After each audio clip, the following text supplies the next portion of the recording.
Hey guys, welcome back to a brand new video. So today is going to be a book haul, and hello, for those of you who are new, my name is Jess. Pleasure to meet you guys. So a couple of weeks ago I had my birthday and I decided to go to Barnes & Noble because why not? And I bought several books and I even went to Target, not thinking of getting a book, but I got one anyways because it is Target. And I decided, that I really wanted to share you guys what I purchased. Now I haven't read these at all. I've literally was just drawn to them by the cover art or the little summary in the back of the book or on the book cover, and so that's all the information I have, and I just wanted to share you guys exactly what I'll be reading hopefully within the next couple of months. So the first book is called The Lost Apothecary by Sarah Penner. Now this book basically I think is set in the past and in the present, and it kind of follows a couple of characters, one named Nella who owns the shop, a 12-year-old girl named Eliza Fanning, and then in the present it's kind of focusing on this historian named Caroline Parswell. Now the Lost Apothecary back in the 17th century supposedly had a very weird clientele service. So basically it was women who were cheated on back in the day and they wanted to poison their husbands, so why not go to an apothecary back in the day? And then 200 years later, the character Caroline, who's the historian, she finds out that her husband's also being terrible, and she is trying to kind of discover the history of this place, and she realized, or she's trying to link, or her brain is linking, like little detective map in the background, that all the unsolved murders back in the day are probably having to do with this place. And so her fate gets twisted up with the people in the past, and it's just like I don't know, I feel like it's going to be kind of like a detective work slash historian-esque book where, Caroline, who has been betrayed by her husband, goes into like kind of a deep spiral of figuring out what the Lost Apothecary is and then uncovering the history behind it. So I really thought that this was going to be, I don't want to say really thought, hello, I haven't read it yet. I really think that this is going to be a great book. I'm really excited because I've never really dealt with anything like historical other than, or like historical fiction, I guess you would say, which I would kind of relate this back to that. I know it's fiction, but this kind of reminds me of A Discovery of Witches, which has witchcraft, it has some history, you kind of go back and forth between the present and the past, and so I kind of, was intrigued to pick up this book, so can't wait. The next book is a nonfiction called Fast This Way by Dave Asprey.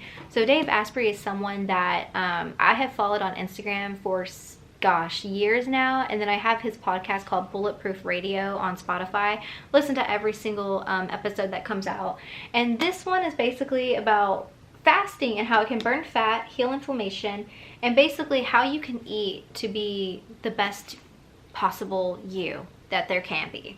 And so I really love him. I really love the kind of guests that he has on his show, and so I decided why not to pick up his latest release. And so yeah, I'm probably going to read this kind of side by side with other books. This is probably going to take me a little bit of time because I really want to like understand where he's coming from and what he's talking about.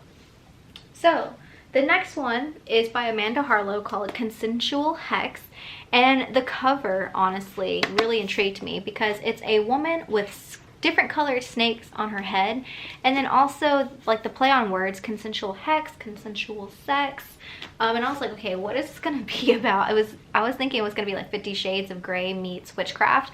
Kind of, not really.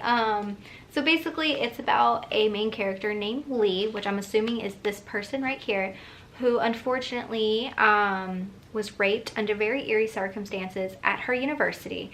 And going through the trauma, I believe her professor kind of realizes what's going on and invites her to a very exclusive seminar based off of witchcraft, gender, power, where she meets 3 other girls, and their names are Luna, Gabby, and Charlotte, who basically get granted permission to have a coven on campus, and they actually have witchcraft. And so one of the things that they're tasked with is to find a grimoire, and lo and behold, it's actually in the hands of the fraternity brothers that raped the main character. And so I'm not really sure how they're going to take this book. I'm believing, obviously on one hand they're going to get the grimoire, and then the lead character, or the main character, will probably do something to the fraternity boys that, you know, did the naughty with her. But yeah, I can't wait to read this. I've never honestly seen anything like this type of book.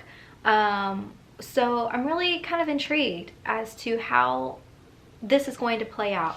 It is fiction. It's adult fiction, by the way. It's not young adult fiction. But yeah, this is definitely on my list to read in the next couple of months. Now, the next one is called The Invisible Life of Addie LaRue by V.E. Schwab. Now, I've seen this actually on Goodreads, and it's had like great freaking reviews. And on top of that, my fiance knows about this book, and he doesn't read fiction. He definitely doesn't read, you know, like women's like fiction where there's like romances and stuff like that. He's definitely like a non-fiction person, and he even knew about this book because of some co-workers at his job. So very interesting. This book is also kind of in the past and in the present, I believe. So it follows obviously Addie, and it first starts in France 1714, where basically she does, it's called a Faustian bargain. So she basically trades her life for immortality, but the negative side of it is that no one can remember her, and so she goes for 300 years meeting people, and no one remembers her until one day some random man remembers her name. So I'm really interested to read this. I believe there might be a movie deal in the making with this. That's what I saw online when I kind of looked this up right after buying it, and I'm just like super stoked, you guys, to read this. I love books that are in the past and in the present. I first found that love with the Discovery of Witches trilogy, and so yes, this is going to be definitely probably maybe the first book that I read, honestly. And it is kind of big, so I love it. I love it when books are big because I love world building. I just want to be engrossed in it. Now, the next book, so this is the book I actually got at Target. It's called You Had Me at Hola by Alexis Daria. So honestly, I've never heard about this book, and they had it on one of like these very small shelves at Target in the book area, and I kind of read it. So I think this is, I mean, I haven't looked at it inside, but I think this is going to follow two characters, obviously the male and female on the cover, and the girl's name is Jasmine Lean Rodriguez, and then the boy's name is Ashton. And so basically she has a very public breakup. She's a soap opera person, and she decides to basically audition for a television series. It's a romantic comedy. And yeah, she ends up basically with this guy, and you can already tell she has feelings for him because in the back it said, Jasmine figures her leading lady plan should be easy enough to follow until a casting shakeup pairs her with telenovela hunk Ashton Suarez. So that's her side. And then Ashton, basically, he got killed off his last telenovela, and he thinks that maybe doing this one is kind of like his last chance to really shine in the light with American producers and casting agents. And he obviously ends up meeting her, and I guess something happens, like their first impression doesn't go well, so he was like, great. So like, even though they're supposed to have really good karma on set, they don't. But then after a while, it says that when they're with their careers on the line, they agree to rehearse in private, and basically that ends up kissing ends up, you know, with behind the scene romance, and then it's just going to be a telenovela. Honestly, I'm here for it. I am so here for it. I have not read kind of like a telenovela-esque book like in a very, very, very, very, very long time. I mean, several years. And so when I saw this, I was like, yes, I have to get it. I feel like this is going to be like a romantic comedy. I love romances. I love just kind of where there's a lot of like sexual romance or sexual heat in books, and so I definitely think I'm gonna get that. So definitely love that. Okay guys, so the next book is called Ninth House by Leigh Bardugo, and honestly I kind of picked it up just because I saw, okay, there's another like random snake on the cover, like consensual hacks, and I was like, okay, like clearly I'm attracted to snakes, so I picked it up. And you guys, I read the back of this book. I think I'm really going to enjoy this. I'm really going to like it. And here's why. So the main character, the name is Galaxy Stern, but I'm assuming this character is just going to go by Alex because it has Alex in quotes or quotations. So she is attending Yale, so she's in the freshman class. She was raised in LA by a hippie mom, and you know, she dropped out of school. She had shady drug dealer boyfriends, apparently, dead-end jobs, and much, much worse. And then out of nowhere, by age 20, she is the sole survivor of a horrific, unsolved, multiple homicide investigation. And so people are saying that at her hospital bed, she was offered a second chance at life to attend one of the most, you know, the world's prestigious universities on a full ride. But there's a catch, of course. And basically, the catch is that her mysterious benefactors want her to monitor Yale's secret societies. Their 8 windowless tombs are the well-known haunts of the rich and powerful, from high-ranking politicals to Wall Street's biggest players. But their occult activities are more sinister and more extraordinary than any paranoid imagination might conceive. They tamper with forbidden magic, they raise the dead, and sometimes they prey on the living. So I'm like, okay, so I think that this is going to have some witchcraft in it, or some voodoo magic, or something crazy like that. I mean, we all know, I mean, well, maybe not all of us, but Yale is one of those universities that has a crazy history, and some people do believe that there are people who went to Yale that are who are big people nowadays that have dealt with stuff like this, dealt with magic, dealt with, you know, grimoires and crazy witchcraft, whole type stuff. And I'm interested because it's like, okay, so she's gonna be investigating Yale's secret societies. She's getting a second chance on life. So yeah, this is definitely the reason why I bought that, and it's in this pile.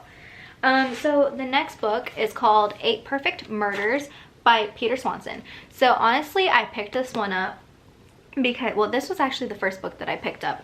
It was, where was it at? It wasn't in the mystery or thriller section. I hardly ever go into there, but that is actually what this is. This is like a mystery slash, I think, scary thriller-esque book. And I've only read one other book like this, and the name escapes me. It's on my Goodreads, in case you want to look it up. Jessica Hale on Goodreads, or Jessica Hale 95 on Goodreads. Just look me up, friend me if you want. But yeah, so this one is very small, and I picked it up because it basically says, years ago, bookseller and mystery aficionado Malcolm Kershaw compiled a list of fiction's most unsolvable murders, which he titled 8 Perfect Murders. And so that includes, you know, like Agatha Christie, Patricia Highsmith, like all those people that are like actual, like who have actual books today. And it says, but no one is more surprised than Mal, now the owner of the Old Devil's bookstore in Boston, where an FBI agent comes looking for information about a series of unsolved murders that appear eerily similar to the killings on Mal's old list. And the agent isn't the only one interested in the bookseller. The killer is out there, watching his every move, a diabolical threat who knows way too much about Mal's personal history, especially the secrets he never even told anyone, not even his recently deceived wife. So basically, to protect himself, Mal ends up investigating the murders, and it draws him closer and closer to the killer. Y'all, this right here, I'm not really into scary-ish murder investigation books, but you know what? I think I'm changing because I'm really interested in this. And sorry guys, I want to know how this ends. I feel like there's a lot of books and a lot of movies that kind of follow this path, but I've never read one, so this is going to be interesting. And then lastly, so we have the 5th season, Every Age Must Come to an End by N.K. Jemisin. I think I'm pronouncing the last name right. This one is book 1 in The Broken Earth. I don't know like how many books there are going to be, but yeah, I don't know why it's not focusing. But anyways, yeah, The Broken Earth. And this kind of looked like, so I'm gonna be real, when I was looking at this, I actually saw a Discovery of Witches trilogy, which is by far my like best favorite all-time series, hands down. And I actually saw it, and I was looking kind of in that section, and they had this book really close, and I was like, oh, look at the cover. It kind of looks like, not Discovery of Witches, but it kind of looks like Game of Thrones, or like some type of like fantasy based book. And so, or like a fantasy historical, something that's set in like a different time period. And I looked it up. Where is, oh yeah, here it is. So Duh, it's on the back. I don't know why I was looking at the front cover. So this one says, discover the Broken Earth trilogy, historic winner of 3 consecutive Hugo Awards for the best novel. So it says, this is the way the world ends for the last time. It starts with the Great Red Rift across the heart of the world's sole continent, spewing ash that blots out the sun. It starts with death, with a murdered son and a missing daughter. It starts with betrayal and long dormant wounds rising up to fester. This is the stillness, a land familiar with catastrophe, where the power of the earth is wielded as a weapon and where there is no mercy. Guys, again, I don't know why. Every single book, I'm just like, this sounds like the next best thing. Again, this sounds like the next best thing. When I found this, it was in the fiction. So these are all, by the way, if you want to find these are in the just like the normal fiction area in your Barnes & Noble. This isn't young adult fiction.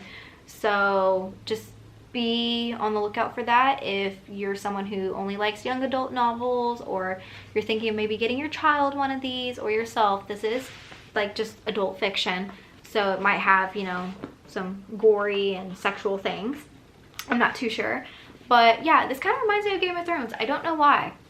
I think it's set in like a different world. There might be a map. I think there was a map. Yep, there's a map.